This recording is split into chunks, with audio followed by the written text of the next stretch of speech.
भीगी आंखों से जिला प्रशासन को हाथ जोड़कर धन्यवाद देती यह है रिटायर्ड शिक्षिका और सीनियर सिटीजन सुनैना महाडिक। सुनैना महाडिक 52 आड़ा बाजार में रहती हैं। पिछले 30 वर्षों से इन्हीं के मकान में रहने वाला किराएदार रॉबर्ट और पुरुषोत्तम इन्हें लगातार परेशान कर रहा है। न तो वो इन्हें किराया देता है न जगह खाली करता है, उल्टा उनकी बेटी को और उन्हें लगातार प्रताड़ित करता रहता है। सुनैना के पति प्रभाकर महाडिक लंबे समय तक अपना मकान खाली कराने के लिए संघर्ष करते रहे। कोरोना की दूसरी लहर में उनका हार्ट अटैक से निधन हो गया। इसके बाद उनकी बेटी डॉक्टर प्रणीता ने मैदान संभाला। उसने जिला प्रशासन से गुहार लगाई, कलेक्टर इंदौर मनीष सिंह से मिली और पूरे मामले से उन्हें अवगत कराया।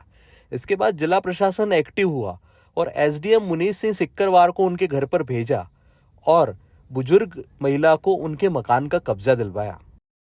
मुझे बहुत अच्छा लगता है। मेरे पति का जो संघर्ष था वो आज पूरा हुआ और ये कलेक्टर महोदय के प्रयास से ही हुआ। उससे ही मेरे को ये कब्जा मिला। उन्होंने ही मेरे को ये कब्जा दिलाया कलेक्टर साहब ने। मैंने उनको निवेदन किया था। उन्होंने कहा माता जी घबराइए मत। मैंने सुना था कि वो निःशक्त कमजोर महिला की मदद करते हैं, तो मैंने उनको एक आवेदन दिया और उन्होंने मेरे को बोले कि आपका काम हो जाएगा। कितने वर्षों से परेशान थे आप? वैसे तो हम 22 साल से परेशान थे। मेरे 25 के समय से केस चल रहा था। वो जाते आते मैं उनकी परेशानी देख नहीं पाती थी। गए साल उनका निधन हुआ, फिर मैंने केस करा, तो फिर मैं लड़ते मैं भी थक गई, मेरी भी तबीयत खराब होने लगी।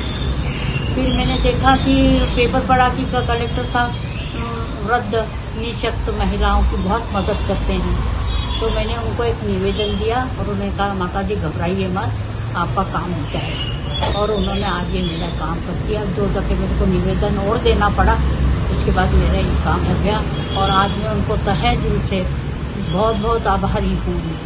आज सुबह 9 बजे एसडीएम साहब और जो तहसीलदार साहब है उनकी टीम आई और आज हमको दुकान का कब्जा पुरुषोत्तम पुराणिक, जिसे हमारे आड़ा बाजार में रॉबर्ट पुराणिक के नाम से जाना जाता है, उसके कब्जे से दिलवा के मेरी मदर सुनैना महाडिक को चाबी सौंपी। कितने वर्षों से चल रहा था ये मामला? सर ये 22 वर्षों से कोर्ट केस में 22 वर्षों से चल रहा था। क्या उन्होंने कब्जा किया हुआ था आपके मकान पे? जी सर, यह दुकान उसको किराए पे दी थी। मेरे दादाजी ने दी थी। उनके देहांत के बाद उन्होंने दादी को किराया देना बंद किया। फिर उन्होंने कोर्ट केस लगाया। वह दादी के शांत होने के बाद प्रभाकर महाडिक जो मेरे पिताजी हैं उनके नाम पे ये केस आया। ये व्यक्ति न किराया दे रहा था, न दुकान का कब्जा छोड़ रहा था, सिर्फ नेतागिरी करता था। फिर आपने कहाँ आवेदन किया, क्या प्रक्रिया की? सर मेरे पिताजी ने तो विगत 22 वर्षों से संघर्ष करते रहे। पिछले वर्ष फरवरी में उनका भी देहांत हो गया। अब मेरी माताजी और मैं ही रह गए। हमारे घर में कोई पुरुष व्यक्ति नहीं है। आए दिन उसकी बदतमीजी से हम परेशान हो गए। मेरी माताजी मानसिक प्रताड़ना सहन करते करते उनकी तबीयत खराब होने लगी। फिर हमको सिर्फ तारीखें मिलती थी। कोर्ट केस तो चल ही रहा था, कहीं कुछ आवेदन दिया तो कुछ हो नहीं पा रहा था। लेकिन कलेक्टर साहब को फिर हमने जब कलेक्टर साहब के कुछ केसेस ऐसे सुने जहां पर उन्होंने गरीब लोग, वृद्ध, विधवा महिलाएं या कैंसर पीड़ित लोगों की मदद की है, तो वहां से हमको एक आशा जागी। आशा जागने के बाद मेरी मदर ने उनको निवेदन किया, एक आवेदन दिया। सर ने पूरी बात सुनी, हमें आश्वासन दिया कि आपका काम हो जाएगा। और सर की वजह से आज हमें, कलेक्टर साहब की वजह से आज हमें ये कब्जा हमें मिला है। देखिए सर्वप्रथम तो मैं बोलूँगा, जैसे कि हम देख रहे हैं अभी हमारे आदरणीय कलेक्टर सर जो है वो बहुत ज़्यादा सेंसिटिव है इस मैटर को लेके। कोई भी बुजुर्ग अगर परेशान हो रहा है, अगर उन्हें उनका हक नहीं मिल रहा है तो उनको दिलवाया जाए। इसी तरह में आज आड़ा बाजार पंडरीनाथ थाना क्षेत्र में एक बुजुर्ग महिला है। इनका 22 साल से इनकी दुकान पर एक व्यक्ति ने कब्जा कर रखा था।